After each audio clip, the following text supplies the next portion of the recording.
ಇನ್ಮುಂದೆ ವೃದ್ಧರ ತಂಟೆಗೆ ಹೋದ್ರೆ ಹುಷಾರ್. ಯಾಕಂತಂದ್ರೆ ರಾಜ್ಯದಲ್ಲಿ ಒಂಟಿಯಾಗಿ ವಾಸಿಸ್ತಾ ಇರುವಂತಹ ಮಹಿಳೆಯರು ಹಾಗೂ ಹಿರಿಯ ನಾಗರಿಕರಿಗೆ ಇನ್ಮುಂದೆ ಪೊಲೀಸರ ಆಸರೆ ದೊರೆಯಲಿದೆ. ಸಮುದಾಯ ಪೊಲೀಸ್ ಪರಿಕಲ್ಪನೆಯ ಅಡಿಯಲ್ಲಿ ರಾಜ್ಯ ಪೊಲೀಸ್ ಇಲಾಖೆ ವಿನೂತನವಾದಂತಹ ಆಸರೆ ಯೋಜನೆಯನ್ನ ಜಾರಿಗೆ ತಂದಿದ್ದು, ಕಷ್ಟ ಕಾಲದಲ್ಲಿ ನಾವು ನಿಮ್ಮ ಜೊತೆಯಲ್ಲಿದ್ದೇವೆ ಎಂಬ ಭರವಸೆಯನ್ನ ವೃದ್ಧರಿಗೆ ನೀಡುವ ಉದ್ದೇಶವನ್ನ ಹೊಂದಿದೆ.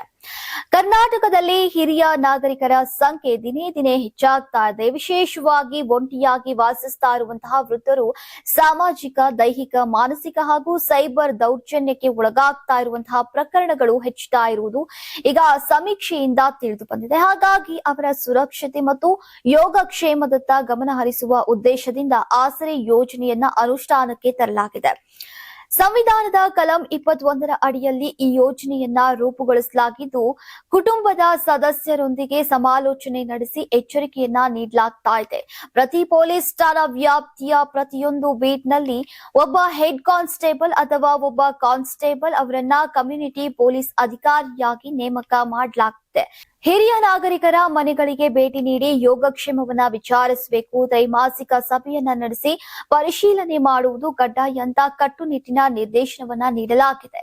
ಜೊತೆಗೆ ಆಸರೆ ಯೋಜನೆಯ ಅನುಷ್ಠಾನಕ್ಕೆ ಒಬ್ಬ ಎಎಸ್ಐ ಅಥವಾ ಪಿಎಸ್ಐ ಅನ್ನ ಉಸ್ತುವಾರಿ ಅಧಿಕಾರಿಯಾಗಿ ನೇಮಿಸುವಂತೆ ರಾಜ್ಯ ಪೊಲೀಸ್ ಮಹಾನಿರ್ದೇಶಕ ಡಾಕ್ಟರ್ ಎಂಎ ಸಲೀಂ ನಿರ್ದೇಶನವನ್ನ ನೀಡಿದ್ದಾರೆ. ಆದರೆ ಆಸರೆ ಯೋಜನೆಯ ಪರಿಣಾಮಕಾರಿ ಅನುಷ್ಠಾನಕ್ಕಾಗಿ ರಾಜ್ಯ ಅಪರಾಧ ಮತ್ತು ತಾಂತ್ರಿಕ ಸೇವೆಗಳ ಹೆಚ್ಚುವರಿ ಪೊಲೀಸ್ ಮಹಾನಿರ್ದೇಶಕರನ್ನ ರಾಜ್ಯ ಮಟ್ಟದ ನೋಡಲ್ ಅಧಿಕಾರಿಯಾಗಿ ನೇಮಕ ಮಾಡಲಾಗಿದೆ.